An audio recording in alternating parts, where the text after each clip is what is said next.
நகை கடனுக்கான புதிய கட்டுப்பாடுகளை தமிழக அரசு தொடர்ந்து எதிர்க்கும் என்று கூட்டுறவுத்துறை அமைச்சர் பெரிய கருப்பன் தெரிவித்துள்ளார். கூட்டுறவுத்துறையின் பல்வேறு கடன்கள் சேவைகள் வழங்கப்பட்டு வருகிறது. இதுகுறித்து மக்களுக்கு விழிப்புணர்வு ஏற்படுத்தும் வகையில் மாநகர பேருந்துகளில் விளம்பரப்படுத்துதல் நிகழ்வினை அமைச்சர் பெரிய கருப்பன் பல்லவன் இல்லத்தில் கொடியசைத்து துவக்கி வைத்தார்.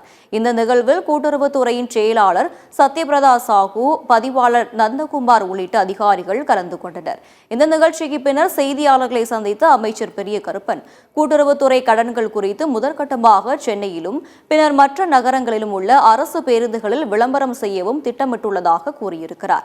நகை கடன் பெறுவதற்கான புதிய கட்டுப்பாடுகளை தமிழ்நாடு அரசு தொடர்ந்து எதிர்த்து வரும் நிலையில் மத்திய அரசு அதை திரும்ப பெற வாய்ப்பு இருப்பதாக தெரிவித்துள்ளார்.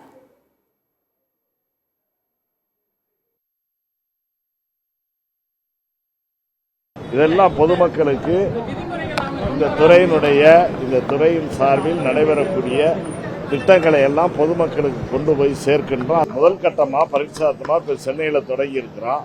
இது மாதிரி எல்லா இடத்துக்கும் போகும். நாங்களே கூட ஒரு 1000 ஆட்டோக்களுக்கு கடன் உதவி செய்வதற்கு இருக்கிறோம். மகளிருக்கானதெல்லாம் செய்ய இருக்கிறோம். அந்த ஆட்டோக்களில் இன்னும் பல்வேறு வகையில் பேருந்து நிழற்புடைகளை எங்களது கூட்டுறவு சங்கங்களின் சார்பாக நியமிப்பதற்கு பல்வேறு வகையில் விளம்பரங்களை நாங்கள் திட்டமிட்டிருக்கிறோம். அதை செயல்படுத்தும்.